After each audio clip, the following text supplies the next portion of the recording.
Take a second and think about fish keeping. Think about what you want. Think about the kind of fish you keep. Think about the kind of fish you wish you had. What kind of fish are you looking for? What would be the perfect fish?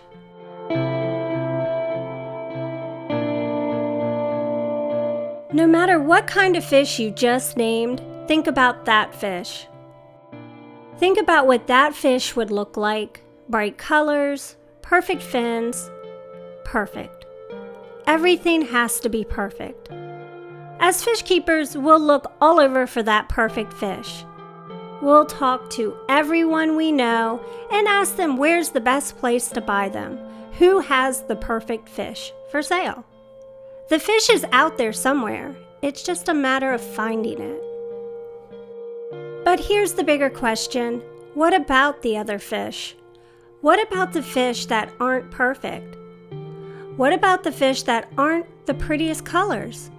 The fish that have frayed fins or maybe have a crooked mouth? Who's looking to buy those?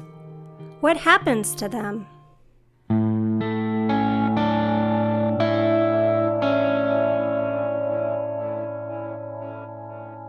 This is Bubbles.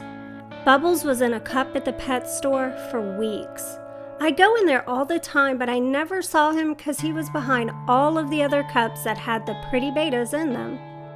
The employees put him back there because they knew no one would want him. I guess they figured he'd just sit there. No one would want him and he'd eventually just pass away in the cup. No big deal, no one's gonna want him anyway. Bubbles is a male beta that's happy and healthy. He's got a 10-gallon tank all to himself. No decorations, no fancy substrate, no plants, nothing. A bare tank with nothing in it, just him. We all know betas like decorations to hide in. They like plants to swim through and tank mates to swim around with. How can I say he's happy and healthy if he doesn't have any of those things? Well, the answer is simple. Bubbles is completely blind.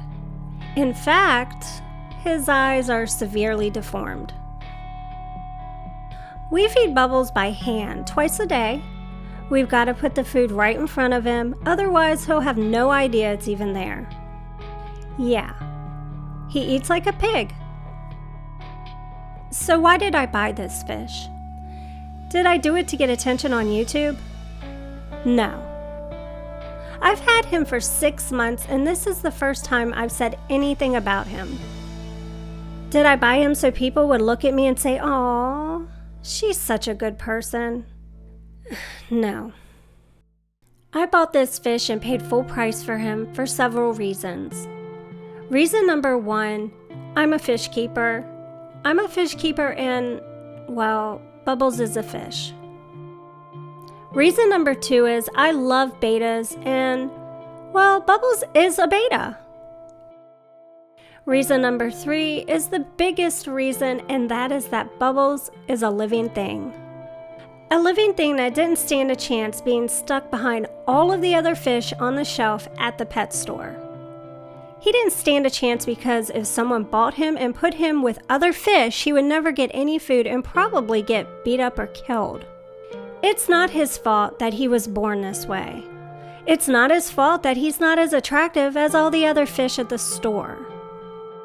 Sometimes the most beautiful fish in the hobby are the ones no one else wants. The fish that have flaws or deformities that make them less appealing than the others.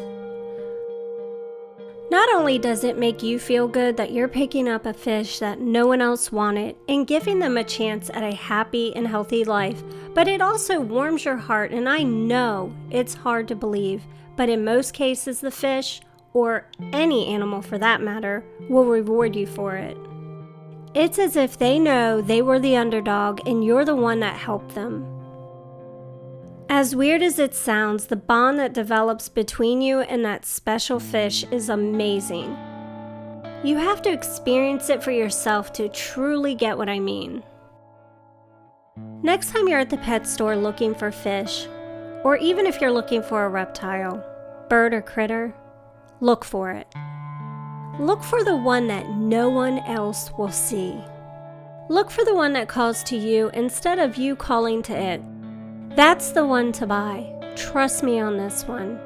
You won't be sorry. Bubbles didn't stand a chance. And, well, that's exactly why he's my pet now.